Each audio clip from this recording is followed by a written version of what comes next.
Police Chief Kevin Molis from the Malden Police Department. Today, May 15th, is National Peace Officers Memorial Day.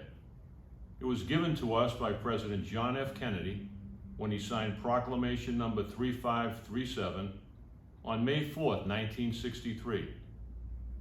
The words from the proclamation that he signed say the following: "Therefore, I, John F. Kennedy, President of the United States of America, do hereby designate May 15th, 1963, and May 15th of each succeeding year as Peace Officers Memorial Day, in honor of those peace officers who, through their courageous deeds, have lost their lives or have become disabled in the performance of duty.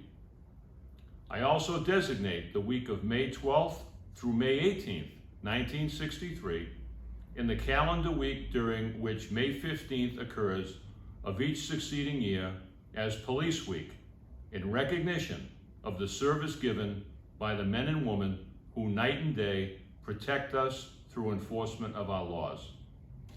I invite state and local governments, patriotic civic and educational organizations, and the people of the United States generally to observe Peace Officers Memorial Day and Police Week in this year and each succeeding year with appropriate ceremonies in which all our people may join in commemorating law enforcement officers, past and present, who by their faithful and loyal devotion to their responsibilities have rendered a dedicated service to the communities, and in doing so have established for themselves enviable and enduring reputations for preserving the rights and security of all citizens."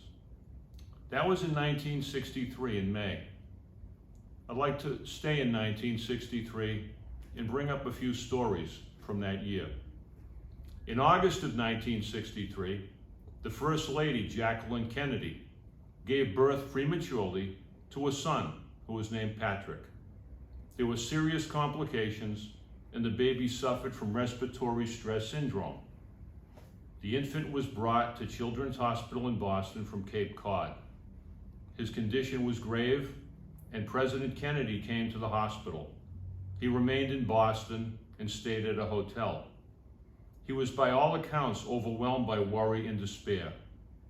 But even in his own personal challenge, his own personal fear and anxiety, he became aware that a Boston police officer named James O'Leary had been shot and killed in the line of duty on August 2nd, 1963, while trying to apprehend suspects who had just robbed a store.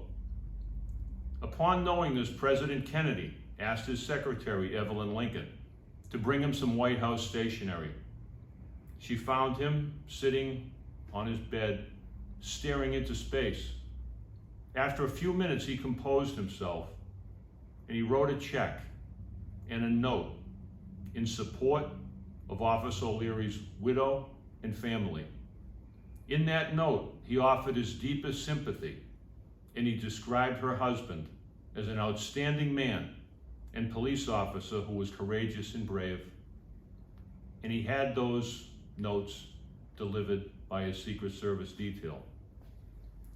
As we know, President Kennedy's son Patrick passed away in the hospital. But even in that moment of grief and despair, he understood the grief and despair that the family of Officer James O'Leary was undergoing, and he took the time to reach out with kindness and compassion. In that very same year, September 1963, in Malden, we lost one of our own. On September 16th, 1963, Malden police officer Edward Callahan died from a gunshot wound that he had received while intervening heroically during a bank robbery.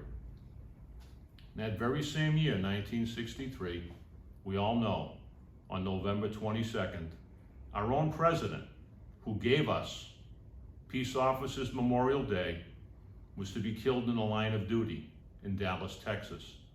And on that very same day, Dallas police officer J.D. Tippit was also to make the ultimate sacrifice when he was killed by Lee Harvey Oswald approximately 45 minutes after President Kennedy had been shot as he was trying to apprehend Oswald. So on Police Officers Memorial Day, a day that was given to us by President Kennedy, the same president who encouraged us in his inaugural address with the words, "Ask not what your country can do for you, ask what you can do for your country." Let us reflect with deep gratitude on the many police officers who are asked to do so much for our country, our states, our cities, our towns, and our communities, and who answer that call with bravery, courage, humanity, and sacrifice. Let us remember that sacrifice with gratitude, with respect and honor, today and always.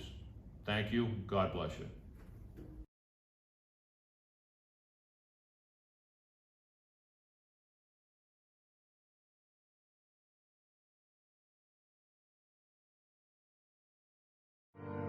The facts still remain.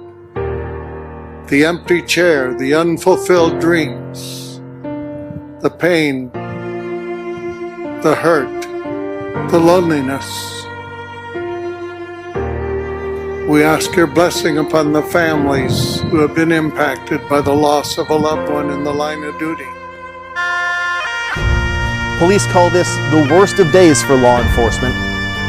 The loss of 2 officers shot and killed in the line of duty. They've now been identified as Officer Edomiro Garza Jr. and Officer Ismael Chavez. 46-year-old James O'Connor was killed on March 13th in Frankfurt while searching for a man wanted for murder. O'Connor was posthumously promoted to sergeant. The death of 26-year-old White Mountain Apache police officer David Kellingwood, sending shockwaves through this community. It hurts to lose someone that is a protector of his family, a protector of his surrounding communities. Officer Darian Jarrett went out there today and was serving his state, his community, the best way he knew how. Officer Jarrett leaves behind 3 small children, and he was expecting his 4th child this year. And a deadly overnight shooting in Myrtle Beach ended with 1 officer dead and another hurt. Authorities say the officer, Jacob Hansher, was among those responding to a domestic call when the shooting started.